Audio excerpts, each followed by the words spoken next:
President Biden heads to the podium in just about 6 minutes to speak to the nation on the issue of gun control for his first evening address about a matter of policy, trying to spur at least a little bit of movement. He may be speaking largely to his base and trying to talk about the need for new gun control measures.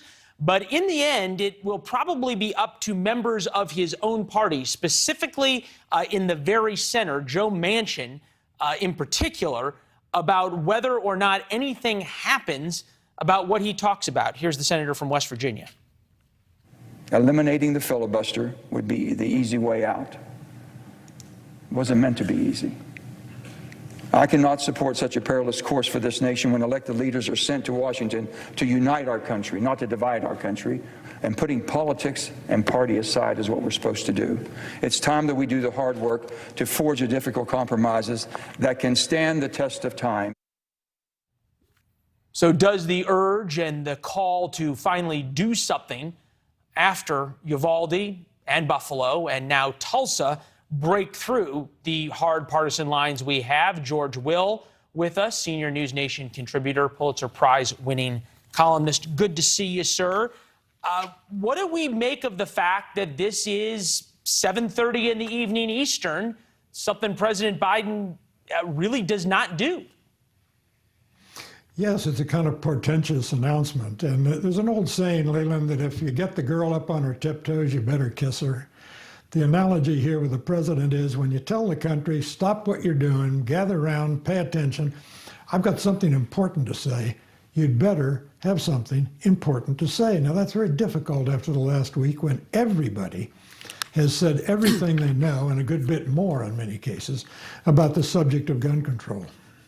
I'm thinking about one of the things the president said a couple of days ago about sort of restricting the types of weapons, which is highly unpopular with the right and very popular with the left. Here's him talking about cannons, for example.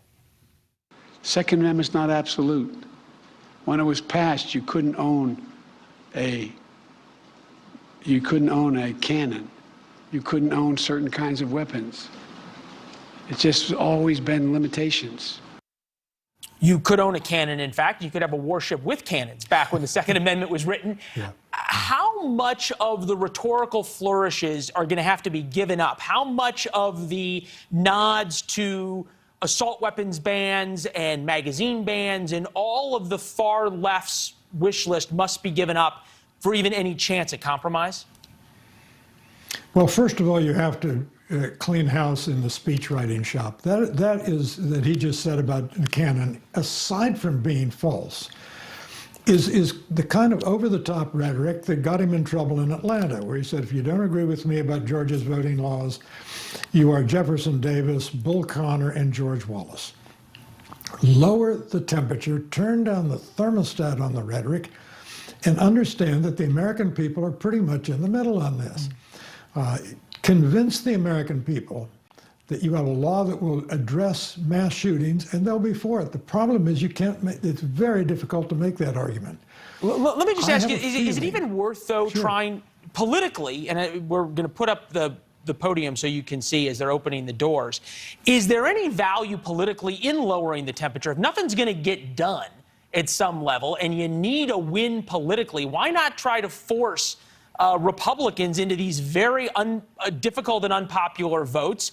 It gives you something to talk about for the next week, 2 weeks, 3 weeks, rather than gas prices and baby formula. And you at least get your base fired up ahead of the Supreme Court decision on Roe. But Mr. Biden's base is always fired up. It gets fired up when it gets up in the morning. It's fired up when it goes to bed, and he's got those votes anyway. The problem for the president on gun control as a base-firing issue is this. The people in the country for whom gun control and gun rights is a voting issue, a primary determinant of their behavior at the polls, are mostly Republicans. That actually, I had not yet connected those dots, are mostly Republicans. And you'd have to think that soccer moms who conceivably would be most motivated on the left because of keeping their kids safe in school it may be a motivating issue, but the fact that they can't afford right now to drive their kids to school is a larger one.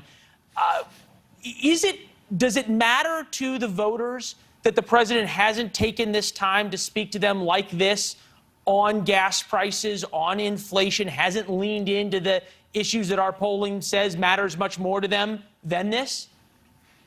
I think it matters a bit and looks a bit peculiar to them. Maybe when he's done, not many minutes from now, people will say, well, I didn't think of that, and what a good idea.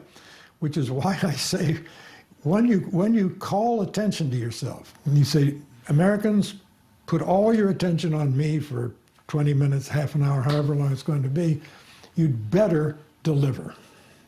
What would be delivering? 20 minutes from now, we will say, wow. If he could announce, A, that there's a bipartisan group that's beginning to get together on, B, red flag laws, because people are most worried about crazy people submitting violence, then I think they'd come out of this saying there's a path forward for meaningful change. Absent that, I don't see how people are going to be other than feeling let down by 8 o'clock Eastern time. 30 minutes from now, 29 minutes from now. We have not gotten to any text from the White House. George, stand by. President Biden walking down in the Cross Halls room. This is the same place that his old boss, President Obama, announced the killing of Osama bin Laden. George W. Bush said goodbye to the country here, and now President Biden for his primetime speech. Thanks for watching. Go to newsnationnow.com to find NewsNation on your television provider. And don't forget to subscribe. Click the red button to get more of NewsNation's fact-driven, unbiased coverage.